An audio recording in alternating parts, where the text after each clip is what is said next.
Oi, gente, tudo bom com vocês? E hoje a gente vai falar sobre o livro O Perfume da Folha de Chá, da Dina Jeffers. Vamos lá?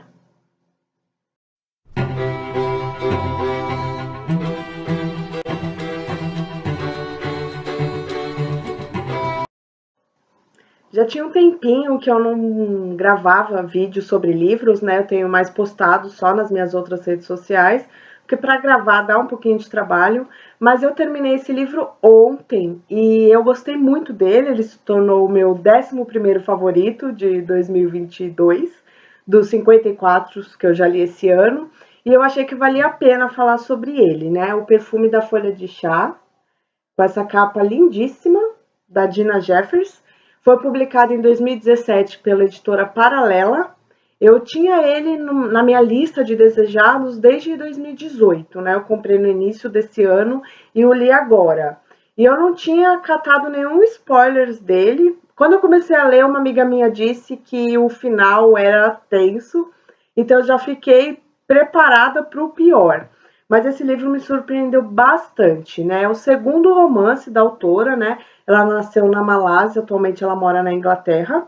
E ela vai contar sobre a década de 1920, né? A nossa protagonista, a Gwen London, eu acho que é assim que se fala. Ela, em 1925, ela vai para o Ceilão, que pela explicação da autora no final do livro, eu acredito que seria hoje o Sri Lanka, né?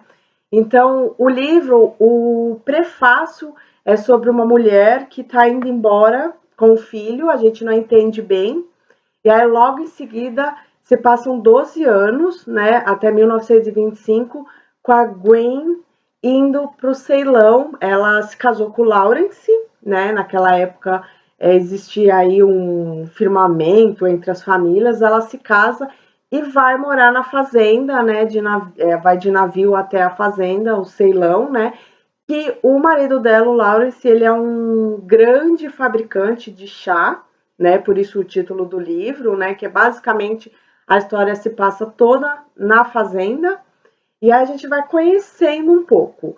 Ela tem muitos privilégios, a Gwen, né? Ela vem de uma família aristocrática e aí a gente vê ainda, né? Já nesse novo século, a gente ainda vê a forma cruel com que os nativos eram tratados, né?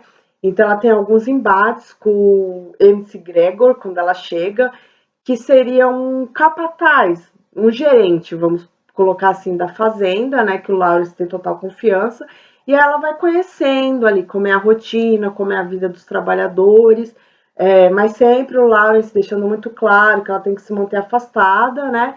E naquela época, o papel da Gwen era ser a dona de casa, cuidar das contas, das despesas, dos funcionários.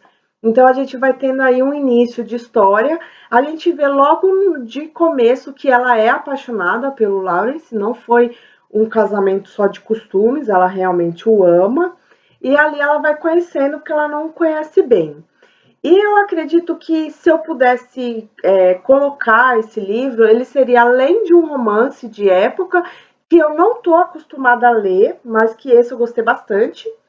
A gente pode colocar aí como um livro de drama, né? Tem bastante drama, que é algo que eu adoro, e também muito suspense, muito mistério, né? Então, conforme a gente vai lendo a história, a gente quer entender algumas coisas. Eu poderia listar pelo menos 3 coisas que me percorreram em dúvida durante toda a narrativa, que é o que de fato aconteceu com a Caroline e com o Tomás, né? A primeira esposa do Lawrence e o filho deles.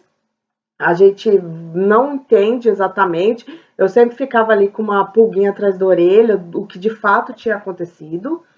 A segunda questão é a irmã, né? Essa relação que ele tem com a Verite, né? É o nome da irmã dele. Desde que os pais dele faleceram, a Verite, que é a irmã dele, era muito jovem, e ele se torna um responsável por ela. A Verite tem ali algumas questões de caráter, de personalidade, que são muito duvidosas, então a gente fica tentando entender de fato, né? E a terceira questão que eu acho que me tornou muito assim, que eu queria ler, né? Eu li Mais ou menos, esse livro ele tem 931 páginas. Eu li mais ou menos 90 páginas por dia. E o meu costume é 60. Então, assim, é um livro que a narrativa é muito boa, a história me prendeu bastante, né? Ele não tem muita nota alta no Scooby, a nota dele é 4, mas eu realmente favoritei porque eu gostei muito. E a gente fica tentando entender o que de fato aconteceu com a Caroline e com o Thomas, né? O que de fato a Veredite tem ali, né, de mistério. A gente quer entender também a relação do Lawrence com a Cristina, se ele é de fato um esposo fiel ou não.